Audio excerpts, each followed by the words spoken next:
আসসালামু আলাইকুম রহমতুল্লাহি ওয়া বারাকাতুহু। এভরিওয়ান, সবাই কেমন আছেন? আশা করি ভালো আছেন। আলহামদুলিল্লাহ, আপনাদের দোয়া ও ভালোবাসায় আমিও ভালো আছি। একটি সংগঠনের পক্ষ থেকে আমার বাবার মাধ্যমে একটি ইফতার আয়োজন করা হয়। ইফতার আয়োজনে আমরা বিভিন্ন গ্রামে দাওয়াত নিয়ে যাই। দাওয়াতে ছিলাম আমি, হাদি ভাই, সোহাগ কাকা, তাকরিম, জিহাদ, মাসুদ আর অনেকজন। তারপর আমরা গ্রাম থেকে কয়েকটি তিরপাল নিয়ে নদীতে চলে যাই। নদীতে গিয়ে আমরা ভালোভাবে তিরপালগুলোকে পরিষ্কার করি। এক এক করে পর্যায়ক্রমে আমরা সবগুলো তিরপাল ধৌত করি।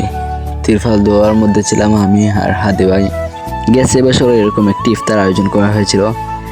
সেই বছর তিরপাল পরিষ্কার করার জন্য ছিলাম আমি, হাদি ভাই, শফিউর ভাই, বাবলু কাকা, আলফাজুর কাকা, আবনাস কাকা। এখন তারা ভিন্ন ভিন্ন দেশে, তাদেরকে খুব মিস করি। এই বছর আমি আর হাদি ভাই একাই তিরপালগুলো ধোই।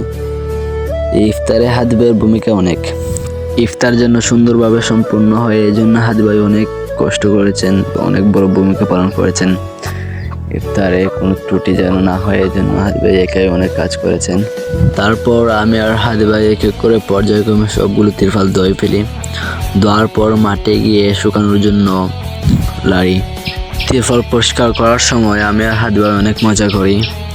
দুজনে অনেক ঠাট্টা গল্প করে তিরপাল ধৌত করি। তো আমার ভিডিও আপনাদের কেমন লাগে কমেন্ট করে বলবেন প্লিজ। আপনার একটা কমেন্টে আমার ভিডিও করতে আরও উৎসাহ জাগাবে। অনুগ্রহ করে একটু সুন্দর কমেন্ট করবেন প্লিজ। আপনাদের কাছে একটাই চাওয়া, ভিডিওটা বেশি বেশি শেয়ার করবেন প্লিজ। পরে তিরপাল নেওয়ার জন্য চলে আসি।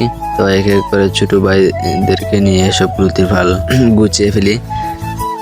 সর্বপ্রথম তিরপাল বাজ করতে আমি আর হাদি ভাই যাই। মাঠে গিয়ে দেখে আরও ছোটো ভাই, চাচা, ভাতিজা অনেকেই, তাদেরকে ডাক দিয়ে আনলাম। তারা ছিল খেলা করতে, তাদেরকে বললাম সবাই আসো একসাথে তিরপাল গুছিয়ে ফেলি। একসাথে যদি সবাই তিরপাল বাজ করি তাহলে জলদি চলে যেতে পারবো। ইফতারের টাইম হয়ে যাচ্ছে, আমরা গিয়ে আবার বাড়িতে কাজ করতে হবে। আমার বাবা গাড়ি করে মাল নিয়ে আসবেন, সেই মাল আবার সবাই নামাতে হবে। এই ইফতার আয়োজনটি যেন সুন্দরভাবে সম্পন্ন হয়, এই জন্য হাদি ভাই অনেক গুরুত্বপূর্ণ ভূমিকা পালন করেছেন। তিনি একা অনেক কাজ করেছেন, আমার চেয়ে অনেক বেশি কাজ করেছেন ভাই। আমি হয়তো ঠেলা টাকা করে, কিন্তু ভাইয়ের জন্য আমি আর করতে পারি না। ভাই আমাকে ডাক দিয়ে সব কাজে সাথে রেখেছেন। ভাইকে অসংখ্য ধন্যবাদ। এরকম ভাই পাওয়া ভাগ্যের ব্যাপার। একসাথে মিলেমিশে কাজ করেছি। দয়া করি আল্লাহর কাছে, আল্লাহ যেন আমাদের এরকম বন্ধন সবসময় টিকে রাখেন। আমাদের ভাইয়ের বন্ধন, আমাদের চাচাতো ভাই, আপন ভাই, সবার যেন সবসময় মিল রাখেন, এই দোয়াটাই করি আল্লাহর কাছে। তিরপাল বাজ করার সময় আমরা অনেক মজা করি। তারপর এক এক করে সবগুলো তিরপাল বাজ হওয়ার পরে আমরা এক এক করে ছোটো ভাইদেরকে ডাক দিলাম, বললাম আসো ভাইরা, তোমরা এখন সবাই তিরপাল নিয়ে বাড়িতে চলে যাওয়া। তারপর এক এক করে সবার মাথায় একটা একটা করে তিরপাল দেওয়ার জন্য আমরা প্রস্তুত হই। সর্বপ্রথম দিলাম রিমন চাচ্চু, তারপর আব্দুল কাদের, মায়াজ, জাহিদুল কাকা, রহমান কাকা, অনেকেই ছিলেন। তো তাদের মাথায় এক এক করে তিরপালগুলো দিলাম। তারা এক এক করে পর্যায়ক্রমে সবাই তিরপালগুলো নিয়ে বাড়িতে যাওয়ার উদ্দেশ্যে রওনা দিল। তাদের সাথে আমিও হাঁটতেছি। আমার কাছে কোনো তিরপাল ছিল না, আমি ভিডিও করছি। তারা এক এক করে পর্যায়ক্রমে তিরপালগুলো নিয়ে যাচ্ছে। সর্বপ্রথম যাকে দেখতে পাচ্ছেন তিনি হচ্ছেন আমাদের শ্রদ্ধ বড় ভাই হাদি ভাই। হাদি ভাই সর্বপ্রথম যাচ্ছেন, তারপর তার অনুসরণ করে ছোটো বাচ্চারাও যাচ্ছে। বাড়ি থেকে একটি ঘোরাঘুরি করার পরে শুনলাম বাবা নাকি মাল নিয়ে চলে এসেছেন। তারপর আমি আমার সাথের কয়েকজন, হাদি ভাই, বাবেল কাকা, মাহফুজ কাকা, সৌরভ কাকা, মনির ভাই, আলফাজুর কাকা, তাদের সবাইকে নিয়ে গেলাম। আমরা এক এক করে সবগুলো মালগুলো নামিয়ে ফেলি। সর্বপ্রথম হাদি ভাই মালগুলো দিচ্ছেন, আমরা এক এক করে নামাচ্ছি। আমার বাবা ভীমখালি বাজার থেকে এই বাজারগুলো করে এসেছেন। তারপর আমরা সবাই আসি, একসাথে এসে নামিয়ে ফেলি। ইফতারে প্রায় 700 মানুষের আইটেম করা হয়েছে। এমন টাইমে বাবা মাল নিয়ে এসেছেন। ইফতারের মাত্র আর 10 মিনিট বাকি। তারপর আমরা সবাই জলদি মালগুলো নামিয়ে ফেলি।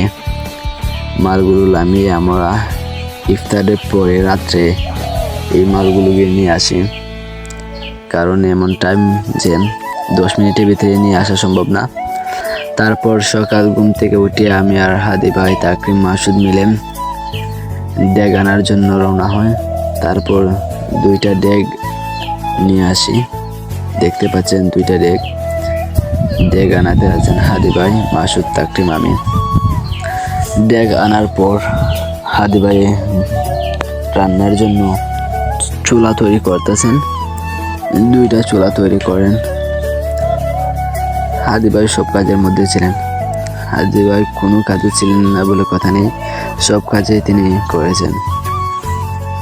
হাদি ভাই এখানে সবগুলো কাজ করেছেন, কমপ্লিট করেছেন। ভাইকে অনেক অনেক ধন্যবাদ। তারপর বাবুর্চি আসে, তারা রান্নার সব ব্যবস্থা আইটেম আমরা করে ফেলি। তারা এসে রান্না শুরু করে। বাবুর্চি দেখতে পাচ্ছেন এগুলো হচ্ছে মশলা, সব ধরনের মশলা। রান্না করতে করতে জোরের আজান হয়ে যায়। তারপর আমি, হাদি ভাই সবাই মিলে গিয়ে গোসল করি। গোসল করার পর বাজারে যাই। বাজারে গিয়ে জিলাপি নিয়ে আসি, জিলাপি, বড়া, পেঁয়াজি ইত্যাদি নিয়ে আসি। বাজার থেকে আসার পর আমরা গিয়ে মাঠে তিরপাল বিছিয়ে মানুষ বসার ব্যবস্থা করি। তারপর সবগুলো আইটেম মাঠে নিয়ে চলে যায়। এক এক করে সবগুলো প্লেট আমরা কমপ্লিট করি। তো খাদিম দাঁড়িতে ছিলেন হাদি ভাই, আর ফজল কাকা, পাবল কাকা, তাকরিম, জোহর ভাই, মাসুদ, জিহাদ, আরও কয়েকজন। ইফতারে নানান ধরনের ফল ছিল: খাজুর, আপেল, মালটা, শসা, আঙ্গুর। 50 কেজি চাল দিয়ে আখনি তৈরি করা হয়। গরুর মাংস দিয়ে আখনি তৈরি করা হয়। প্রায় 700 মানুষের মতো আইটেম করি। এই দিন আরও 2 জায়গাতে ইফতার ছিল, খান্দাগাঁও এবং লালবাজার পশ্চিম মাঠে। এই জন্য মানুষ বেশি হয় নাই। যে স্থানে ইফতারটা আয়োজন করা হয়েছে সে স্থানটি হচ্ছে ফেকুল মাহমুদপুর নগরহাটি স্কুল মাঠ। ফেকুল মাহমুদপুর নগরহাটি স্কুল মাঠ সবাই চিনেন। মাঠটি অনেক বড়। সেই মাঠের এক কোনায় আমরা এই মানুষ বসার ব্যবস্থা করি। তো আমরা এক এক করে সব প্লেটগুলোতে সব ধরনের ফল, ফ্রুট এবং বিরিয়ানি দিয়ে কমপ্লিট করি। ভিডিওটা কেমন হলো সবাই কমেন্ট করে বলবেন, আর ভিডিওটা বেশি বেশি শেয়ার করবেন। আর সবাইকে অগ্রিম ঈদ মুবারক। আপনারা কীরকম ভিডিও দেখতে চান আমাকে কমেন্ট করে বলবেন। ইনশাল্লাহ সেরকম ভিডিও নিয়ে আমি আপনাদের সামনে হাজির হব। তো দেখতে পাচ্ছেন এক এক করে পর্যায়ক্রমে মানুষগুলো আসছে। তাহলে আমাদের তামাম জিন্দেগির সব গুনাহ মাফ করে দেন। এই গুনাহ নিয়ে আমরা যদি ওপারের বাসিন্দা হই, না জানি কোন শাস্তিতে থাকবো। আল্লাহর কাছে দোয়া করে আমাদের তামাম জিন্দেগির সব গুনাহ যেন আল্লাহ মাফ করেন এবং মৃত্যুর সময় কলিমাটি নসিব করেন। এই দোয়াটাই করি আল্লাহর কাছে বেশি বেশি।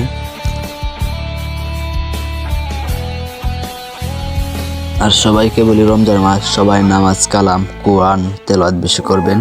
এটা হচ্ছে ইবাদতের মাস। এই মাসে যা ইবাদত করতে পারেন। তো দেখতেই পাচ্ছেন অবশেষে সব মানুষ আসা কমপ্লিট। এখনো মানুষ আসছেন। আজানের আরও 20 মিনিট বাকি আছে, এখনো মানুষ আসছেন।